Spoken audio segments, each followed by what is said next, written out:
¿Qué es la pobreza? Es una pregunta sencilla, pero la respuesta tiene un peso inmenso para millones de personas. Para ellos, no es algo teórico, sino una realidad diaria y agotadora. En esencia, la pobreza es la situación en la que una persona no tiene los recursos básicos para vivir con dignidad y seguridad. Esto no es solo no tener suficiente dinero en el bolsillo, no tener suficiente comida, no tener un hogar seguro y estable, no poder ir al médico cuando se está enfermo, no tener acceso a una buena educación. La pobreza hace que la vida sea una lucha constante. Cada día es una batalla por sobrevivir. Pausa. Cuando hablamos de pobreza, lo primero que suele venir a la mente es la falta de dinero. Esto se conoce como pobreza material o de ingresos, y es sin duda la forma más visible. Es no poder pagar cosas básicas como comida nutritiva, ropa adecuada, o el alquiler mensual de un lugar seguro para vivir. Es el estrés diario de estirar un salario bajo para cubrir gastos que siempre suben. Sin embargo, la pobreza es un problema con muchas caras que va mucho más allá de una cartera vacía. Pausa. Para que estos conceptos sean menos difíciles de entender, veamos algunos ejemplos concretos. Imagina a Marta, una madre soltera de 35 años que vive en una ciudad pequeña. Ella trabaja duro limpiando casas, pero sus ganancias son bajas y no son constantes. Algunas semanas logra cubrir todos sus gastos, pero otras le falta dinero. Esta es la realidad constante de la pobreza material. Sus hijos lo sienten cuando no pueden comprar los mismos útiles escolares que sus compañeros, o tienen que perderse un viaje escolar. Marta lo siente cada vez que está en la caja del supermercado, calculando qué productos puede dejar para ajustarse a su poco presupuesto. Su vida es un ejercicio constante de manejar el dinero sin margen de error. Ahora, pensemos en Juan, que vive en una zona rural lejana. Su familia tiene un pequeño terreno, pero su comunidad no tiene servicios básicos. Su pueblo no tiene una clínica médica. Cuando su hija pequeña tuvo fiebre alta, Juan tuvo que encontrar a alguien con un coche para llevarlos durante 2 horas al pueblo más cercano con un hospital. Cuando llegaron, su estado había empeorado mucho. Este es un claro ejemplo de pobreza de servicios. Incluso con una vida modesta pero estable, la falta de atención médica accesible convierte una enfermedad infantil común en una emergencia que amenaza la vida, mostrando cómo el aislamiento geográfico puede crear grandes desventajas. Pausa. La pobreza no aparece de la nada. Crece de una red compleja y enredada de causas profundas. Una de las causas más directas y comunes es la existencia de salarios bajos. Cuando los trabajos no pagan un salario digno, incluso un empleo a tiempo completo no es suficiente para sacar a una familia de las dificultades. Las personas pueden trabajar 40 horas a la semana o más y aún así no poder cubrir necesidades básicas, alquiler, servicios públicos, comida nutritiva. Esto crea una clase de trabajadores pobres, personas que contribuyen a la economía, pero que quedan atrás, atrapadas en un ciclo de ganar lo justo para sobrevivir, pero nunca lo suficiente para salir adelante. Muy relacionado con los salarios bajos está el problema del desempleo y el subempleo. La falta de trabajos disponibles, especialmente durante las crisis económicas o en regiones con industrias en declive, deja a muchos sin ninguna fuente de ingresos.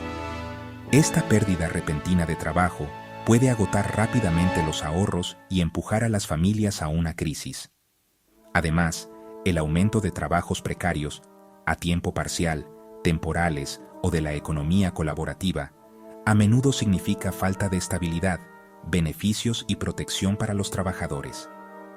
Esta inestabilidad hace imposible planificar el futuro, ahorrar para emergencias o invertir en su bienestar a largo plazo, manteniéndolos siempre al borde de la inseguridad económica. Pausa. Alejémonos un momento de las causas generales y las estadísticas. Centrémonos en una historia única y real. Pensemos en la vida de Pedro, un hombre que vive en un barrio humilde en las afueras de una ciudad grande. Durante años tuvo un trabajo estable en una fábrica local que le daba un ingreso modesto pero seguro, suficiente para pagar el alquiler, poner comida en la mesa y mantener a sus 2 hijos en la escuela. Su vida, como la de sus vecinos, se basaba en esta estabilidad frágil. Trabajaba duro, seguía las reglas y esperaba un futuro un poco mejor para sus hijos. Luego, un día, la fábrica anunció que cerraría y trasladaría sus operaciones al extranjero. Pedro, junto con cientos de sus compañeros, fue despedido. La pérdida repentina de ingresos fue un golpe devastador. Buscó incansablemente otro trabajo, pero había muchos en la misma situación y pocas oportunidades. Los ahorros disminuyeron rápidamente. Empezaron a comer porciones más pequeñas y a saltarse comidas para que las provisiones duraran. Sus hijos comenzaron a faltar a la escuela algunos días porque no quedaba dinero para el pasaje del autobús, y eso empezó a romper su conexión con la educación. El desempleo y la dificultad económica afectaron a la familia. El estrés constante creó tensión en el hogar y la sensación de desesperanza se volvía muy fuerte. Este es el costo oculto y emocional de la pobreza: el desgaste de la dignidad, la tensión en las relaciones, el apagamiento de la esperanza. Pedro se sentía culpable aunque fuera fuera de su control. Su situación muestra que la pobreza es también una prueba personal y psicológica. Pero la historia no terminó ahí. Un centro comunitario local inició cursos gratuitos de capacitación profesional para ayudar a los trabajadores despedidos de la fábrica. Pedro se inscribió en un curso de carpintería. Siempre había sido bueno con las manos y se dedicó de lleno a aprender el nuevo oficio. Tras terminar, empezó a hacer muebles pequeños para vecinos, construyendo una reputación por su trabajo de calidad. Poco a poco, volvió a generar ingresos. La vida seguía siendo difícil, pero el agarre de la pobreza se aflojó.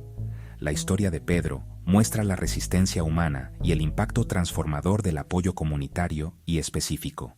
Pausa. La historia de Pedro nos muestra que el cambio es posible, pero la resistencia individual por sí sola a menudo no es suficiente. Abordar un problema tan grande y complicado como la pobreza requiere un enfoque con muchas partes: gobiernos, comunidades e individuos. Estas soluciones no son arreglos rápidos, pero son esenciales para construir una sociedad más justa. Uno de los pilares más importantes es invertir en educación. Asegurar acceso a escuelas de alta calidad y bien financiadas, sin importar ingresos o lugar, desde la primera infancia hasta la educación superior y la capacitación profesional. Otra solución fundamental es la creación de trabajos dignos y estables que paguen un salario justo. El crecimiento económico debe traducirse en mejores condiciones de vida. Salarios justos, protección de derechos y empleos seguros. Mejorar el acceso a servicios esenciales es crucial. Inversión en agua limpia, saneamiento, electricidad y atención médica asequible. Una población sana es productiva y participa plenamente. Redes de seguridad social sólidas, desempleo, ayuda alimentaria, subsidios de vivienda, establecen un límite por debajo del cual nadie debería caer. Las iniciativas locales resuelven problemas prácticos y fortalecen el tejido social. Pausa. Así que, frente a un problema tan grande y tan arraigado, es fácil sentirse abrumado y sin poder. ¿Qué puede hacer una sola persona? La primera y más importante acción es informarse. Entender las verdaderas causas y las consecuencias de la pobreza. Ir más allá de las ideas equivocadas y las historias sencillas es el primer paso esencial. Lee, escucha las historias de quienes han vivido la experiencia y aprende sobre las políticas que afectan la desigualdad económica en tu comunidad y país. El conocimiento es el remedio para la indiferencia. Un ciudadano informado es uno con poder. Segundo, apoya proyectos y organizaciones locales en primera línea. No siempre tiene que ser dinero. Dona tu tiempo, tus habilidades, tu energía. Bancos de alimentos, mentoría estudiantil, limpieza del barrio, capacitación laboral o programas después de la escuela hacen una diferencia real. Tercero, usa tu voz y tu voto.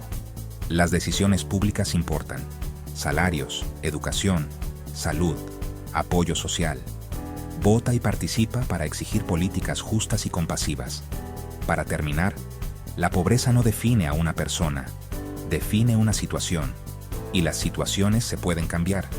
Lo que falta no es carácter, sino oportunidad. Acabar con la pobreza requiere compromiso de todos, pero no es un sueño imposible.